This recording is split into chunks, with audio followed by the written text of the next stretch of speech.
girl group Kissin, who are representing the Netherlands at Junior Eurovision 2016, have finally released their song Kisses and Dancing.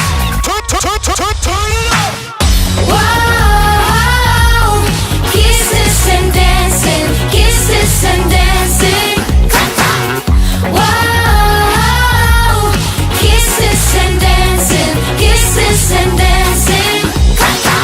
Come on, dance, hey. Come on, move your body. Come on, dance, hey. Katie, we're going to come to you first. What do you think of Kisses and Dancing for the Netherlands? Well, the Netherlands did not disappoint me. I am a huge fan of the Netherlands in the Junior Eurovision contest, and they always have this super mainstream feel. They always want to make you dance, and they always have that little beautiful Dutch language in there. And I'm not disappointed. I'm in love. Emily? Yeah, I agree sort of with what Katie said. Like, it is really nice language to hear at Junior Eurovision, and they do usually send something that's different from what other people send, which is usually good. At first I didn't like the snippet of this song.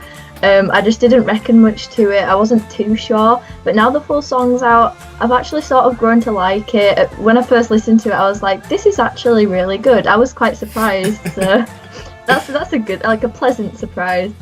It's very cheesy, which I really like, and it's quite not childish, but I guess child friendly, so it's not too serious or anything, which is what I like, because so far we've got sort of ballad sort of songs, but with this I'm not sure how they will do with the adult juries and stuff like that. Like, they might think it's too childish, I'm not sure, but I do quite enjoy listening to it, and it gets stuck in my head, so yeah.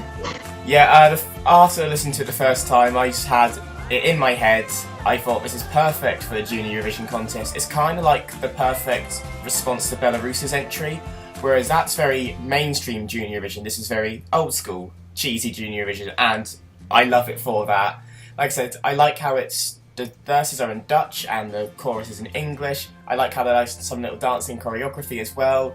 You can just imagine on the stage it's going to be just bright lights, colours, everything thrown at it, and a lot of fun.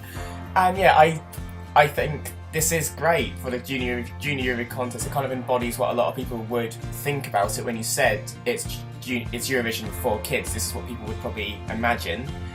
And yeah, I think actually from after the snippet, I wasn't too impressed and I was a little bit worried, but after the 3-minute version, I'm pretty much sold on the Netherlands. They quite stunned me in a very good way. So as we know, like I said, Emily, there's a lot of ballads and serious songs in this year's contest. Russia and Ukraine have sent ballads as well, Albania.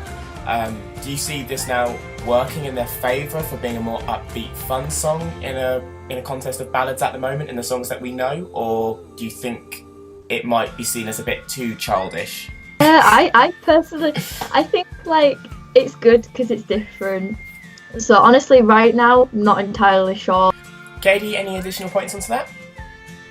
Yeah, no, I agree that we need variety, and the Netherlands, just give us what they're really good at, and I can't complain. That's great. No, like I said, it's going to stand out regardless. It's going to get in your head wherever it's placed in the running order. I don't think you can really blame its position on the running order. Like, once we have all the songs in the final positions, I think it would be a very good show opener at the minute. But again, got to wait and see what happens. Any drawbacks on the song? They showcased it in a live venue. They were singing live to the public. Any negatives regarding the vocals or the melodies? Anything at all? I didn't really see anything too negative about it. Obviously, it was their live performance, so you could tell they've got great vocals. Perhaps they could improve maybe a little bit, but obviously they've got time from that performance to November, so anything that needs improving, I'm sure they can get that done within the next few months. Yeah, the Dutch broadcaster is a master at working with these kids. I mean, they've proved it in the past, and I think that the girls have already had some time to work together, but I think they're gonna be very polished by November. At least I hope.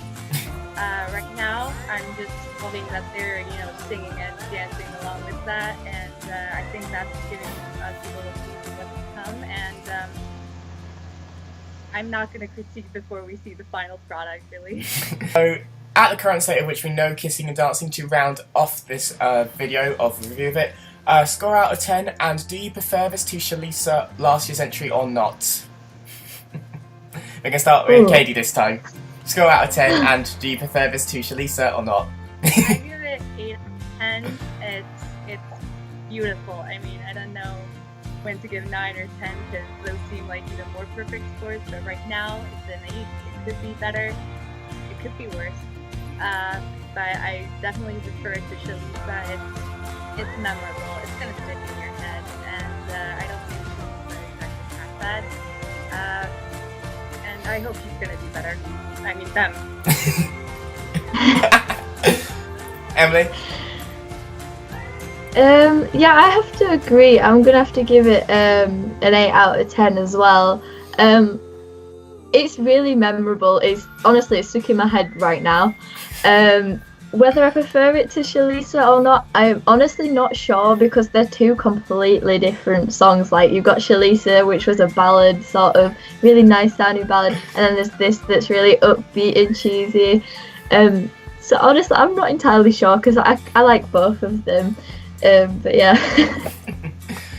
Well, I'm in agreement with you two. 8 out of 10 again. I think this is just a really happy, doesn't take itself too seriously. They're not trying to be something and they're not sort of song, and that makes it really endearing and sweet for me. I'm going to enjoy watching this on the night. I hope they do well because they just come across as really sweet, genuine girls.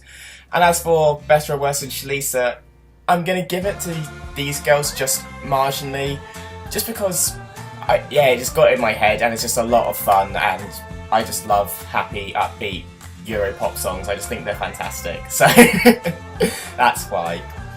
So that is our thoughts on Kissing and Dancing, the Netherlands entry for Junior Eurovision 2016. Will they be dancing for Joy in Malta? Let us know what you think. Follow us on Instagram, Twitter and Facebook, and make sure you are watching the Junior Eurovision final on November the 20th in Valletta, Malta.